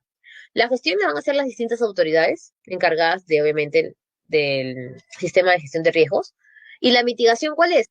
Tratar de evitar que pierdas tus cosas, más que ver el hueco. O sea, el hueco no lo van a evitar, es como querer evitar un terremoto. Tú tienes que estar preparado para ello. Por eso hay diferentes etapas de esta gestión de riesgos, ¿no? Que vamos a ver nosotros. Bueno, ese es lo del mar peruano que ya lo vimos. De nuestro famoso mar de Grau. Y listo, chicos. Terminamos, vamos para las preguntas.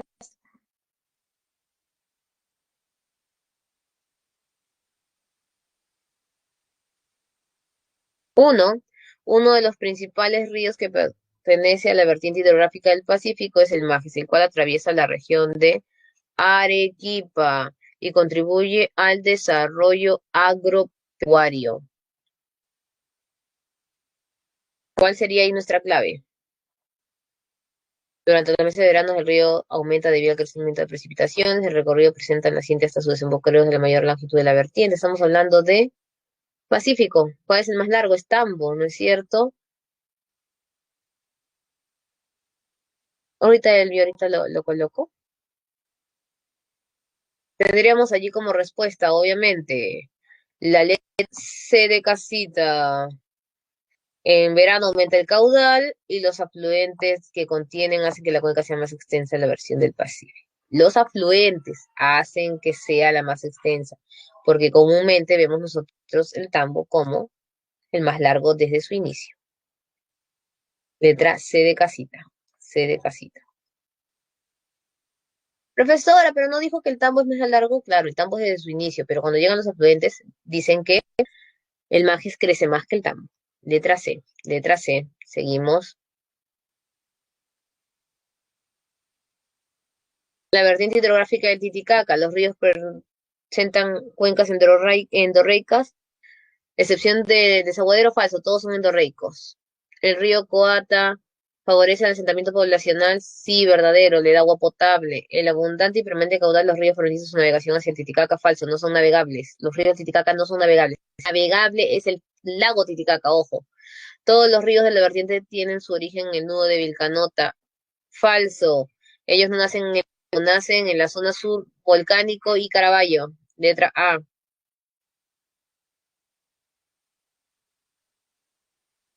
3. Nuestra región marítima es muy importante para la economía nacional porque presenta una gran diversidad hidrobiológica que atrae la inversión extranjera. Uno de los factores que se vincula a esta característica es el fenómeno de afloramiento, la flotabilidad de fitoplancton debido a la alta salinidad, bajo nivel de salinidad, predominio de aguas cálidas.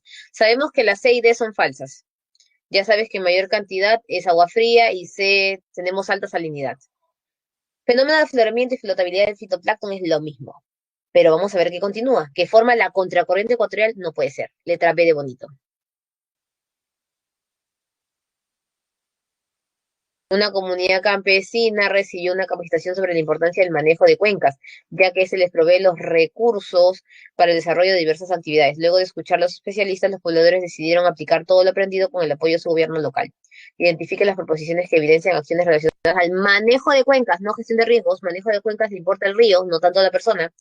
Impulsar un programa de reforestación en las cuencas altas, promover la explotación a gran escala de recursos mineros, concientizar sobre las consecuencias de la contaminación, permitir que se habite. Obviamente, lo que está en contra es el 2 y el 4, así que te quedas con la letra D de dedo. Es obvio. Muy bien, aquí están las respuestas finales. Pueden preguntarlos ya en el multichat cualquier duda. Ahorita voy a subir las nuevas diapositivas de Cívica y les hago la presentación de la gestión de riesgo para mostrárselo a los que querían tomar foto.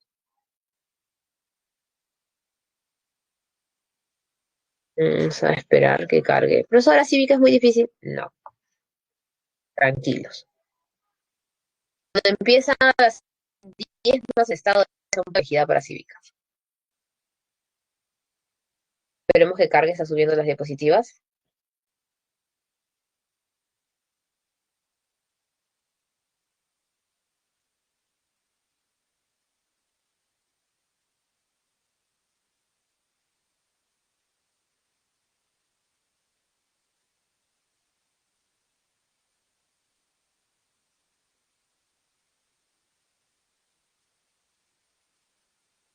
Ya están subiendo y está convirtiéndose un momentito. Está convirtiéndose, está convirtiéndose.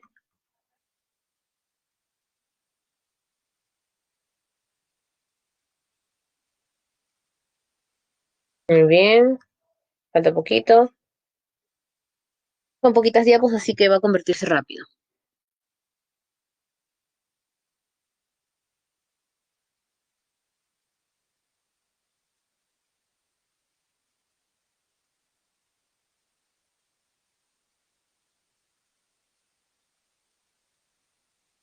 Listo. Las respuestas de Geo Nico las vuelvo a repetir. ¿Sí? Ya. Vamos a repetir esta parte. Y no te preocupes. A ver. Rápidamente. Letra o primera pregunta, mejor dicho. Respuesta, la letra C. 1, C de casa. 2, A. 2A. 3, B de bonito. C, A, B. Último, D de dedo. Dedo. Listo. Por otro lado, muestro rápidamente la diapositiva que necesitaban para la foto.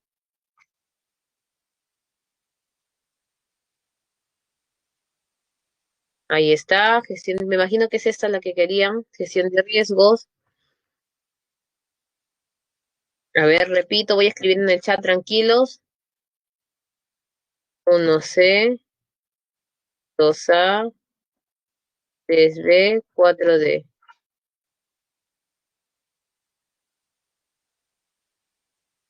Ahí está la diapositiva. El siguiente me dices, a ver, vamos a ver. Esta de aquí, corazón.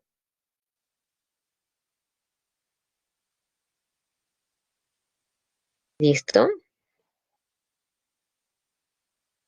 Igual voy a ahondar nuevamente en gestión de riesgo cuando trabajemos recursos naturales, porque hablamos ya más global de diferentes fenómenos.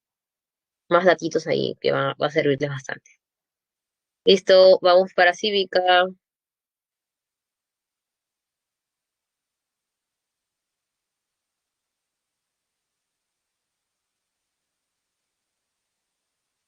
Diversidad. Empezamos por el concepto de cultura. ¿Qué significa cultura? Son los conjuntos de rasgos que nos identifican como nación. Nación es la población de un estado.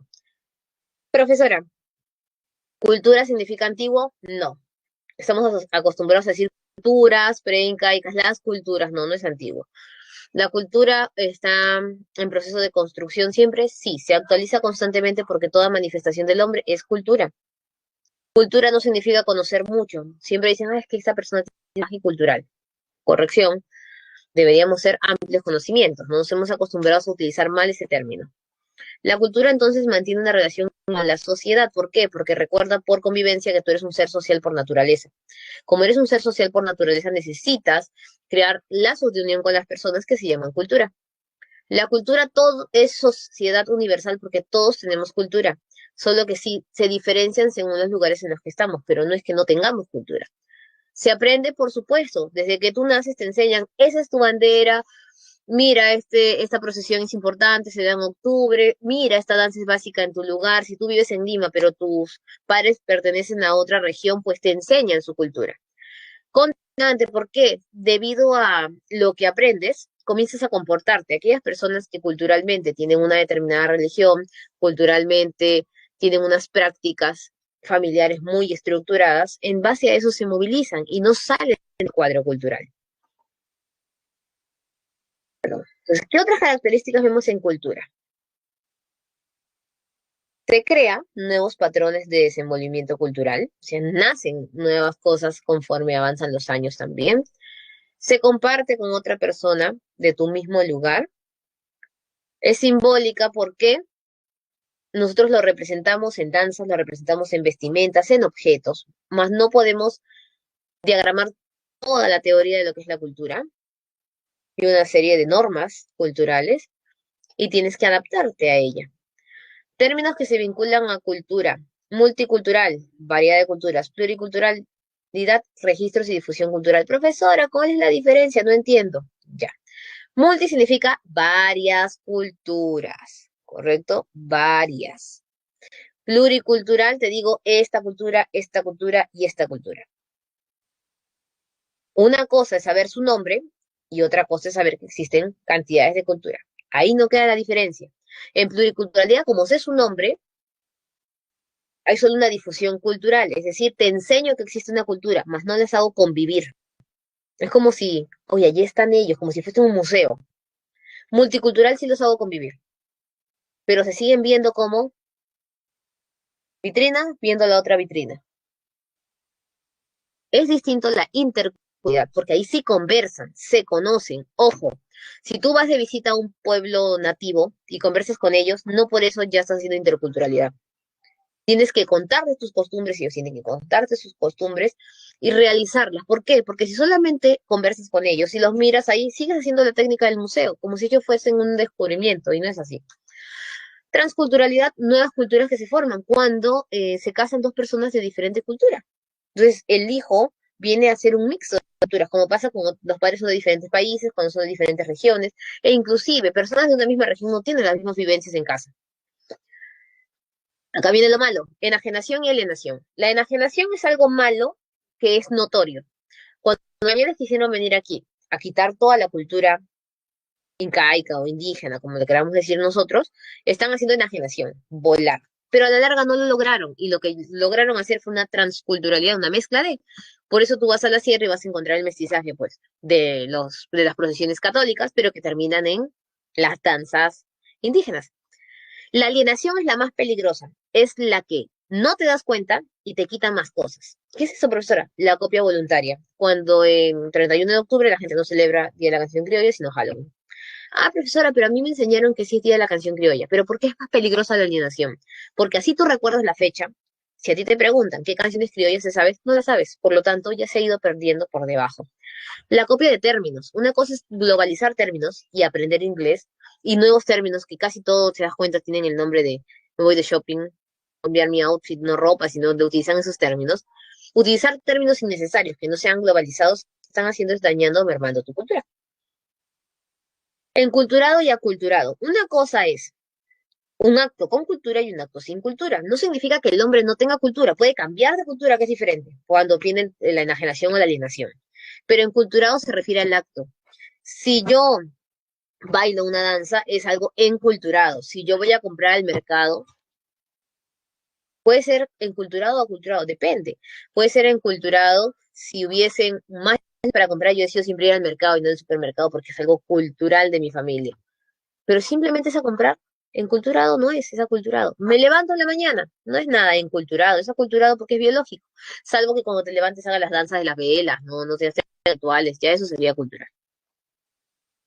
Y diversidad cultural es otro término. La diversidad cultural tiene que ver con la variedad de manifestaciones culturales. Una cosa es decir, hay varios grupos culturales, que es multiculturalidad y pluriculturalidad, y otra cosa es decir que cada grupo tiene manifestaciones distintas de danzas, de costumbres, de comida, vestimentas, etcétera. Esa es diversidad cultural. El Perú es pluricultural, multicultural y de diversidad cultural. Entonces, la diversidad cultural es mezclada en nuestro país porque es producto de toda nuestra historia.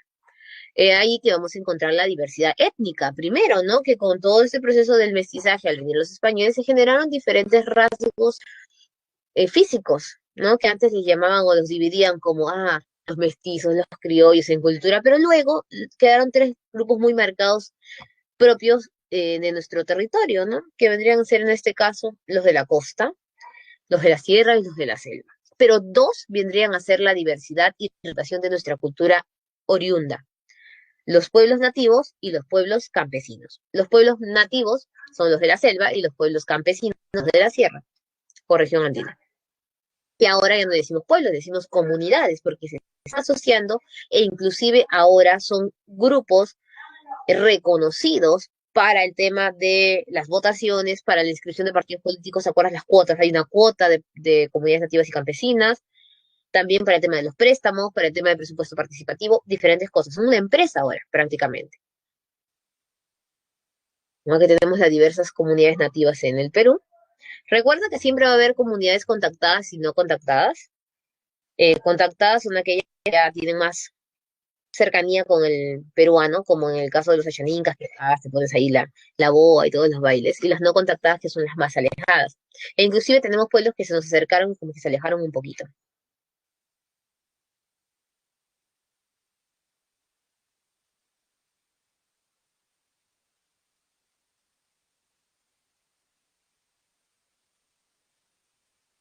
¿Listo? Continuamos. Ahorita vamos a responder sus preguntitas.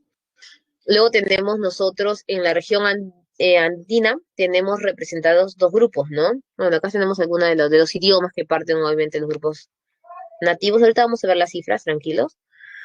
Y en el caso de los grupos campesinos, pues se destacan dos, los quechua hablantes y los aymaras. Pero ahora hay más grupos, por supuesto, tenemos los jacaru, que estaban con una comunidad reducida de 10 personas, que estaban reduciéndose cada vez más, y unas políticas de manifestación cultural allí que ahorita las vamos a ver, ¿no?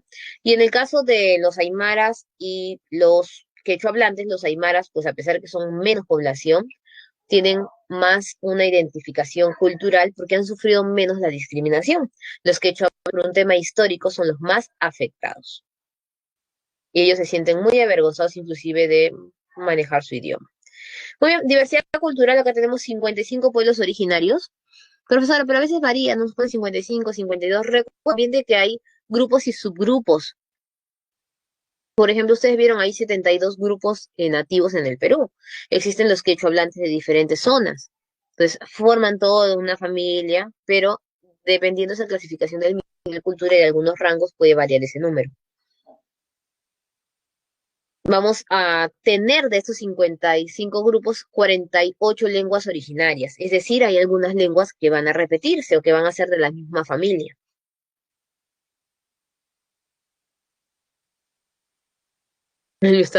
A ver, vamos vamos en orden, tranquilos, respiren, respiren. Ya. Dos cosas básicas que se tienen que grabar en datos. Ya. La primera es que cada año los datos se van actualizando. ¿Y eso de qué depende? De las investigaciones que realicen, en este caso cultural, el Ministerio de Cultura, en base a cuántos grupos quedan, si alguna familia se ha ido fraccionando, dividiendo, si han ampliado el estudio de las lenguas.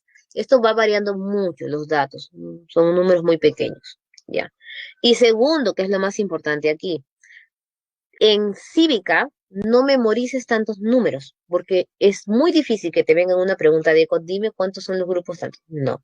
Lo que te van a preguntar son las características de ese grupo, diferenciarlo de sierra con selva, del modo de vivencia, ¿no? Recuerda que las comunidades campesinas son considerados sujetos de derecho, que significa votan, participan en la democracia. Las comunidades indígenas, perdón, estivas, son consideradas sujeto de derecho y sujeto de protección. ¿Qué es eso, profesora? Sujeto de derecho porque también participan como las comunidades nativas, pero además son sujetos de protección. Le tienen que mantener sus costumbres oriundas debido a que ellos inclusive tienen mayor separación a lo que nosotros consideramos la cultura occidental, que no está mal, es su propio modo de vida. Eso es lo que más se enfatiza en este punto, la diferenciación.